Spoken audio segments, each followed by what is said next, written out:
Imagine what would happen if you saw God descending from heaven, riding upon a cherubim, with a fiery face of thick columns of smoke, shooting arrows of lightning, and trailed by coals of fire and hailstones. Throughout biblical times, a few chosen individuals witnessed something extraordinary, encounters with the divine. But these encounters were far from ordinary. They were life-changing, awe-inspiring, and even terrifying. So, what really happens when a person comes face to face with God? Today, we're diving into the stories of 5 people who saw God in the biblical and extra-biblical texts, exploring their encounters, the visions they witnessed, and how these moments transformed their lives forever.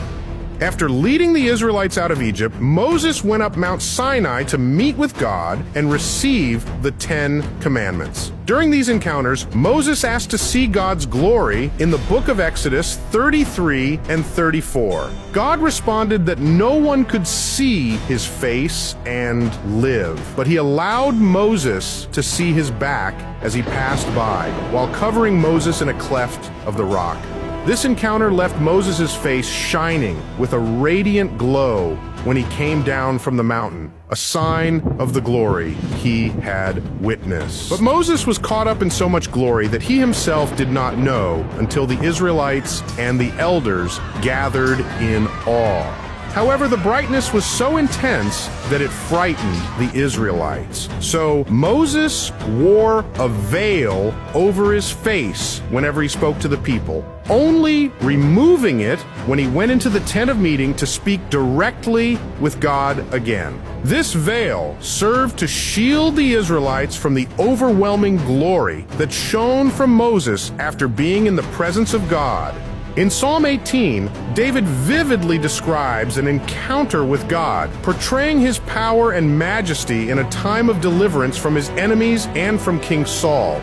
But when his prayer reached God's ears, the earth trembled and quaked, and the foundations of the mountains shook and trembled because he was angry. Smoke rose from his nostrils, consuming fire came from his mouth, and burning coals blazed out of it. God parted the heavens and came down with dark clouds under his feet. The Lord came down, riding upon a cherubim, and flew, soaring on the wings of the wind. Although this chapter is highly symbolic, David showed that God can move the heavens and earth for the sake of those who love him. And it was later, after this event, that God made a covenant with David to establish David's dynasty with the future messianic king forever.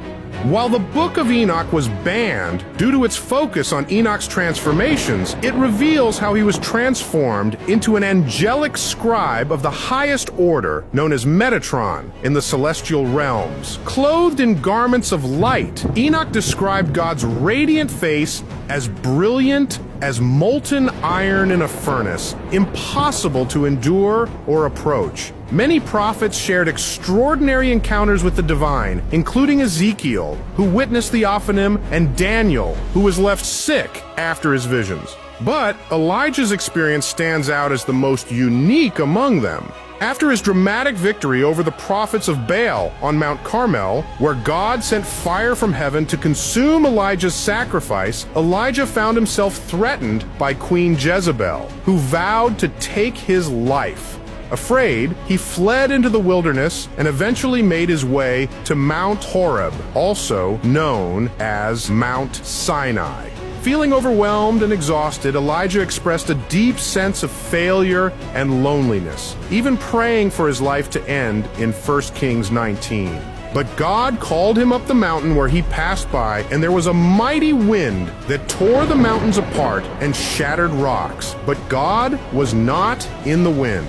Next, an earthquake shook the ground beneath Elijah, but God was not in the earthquake.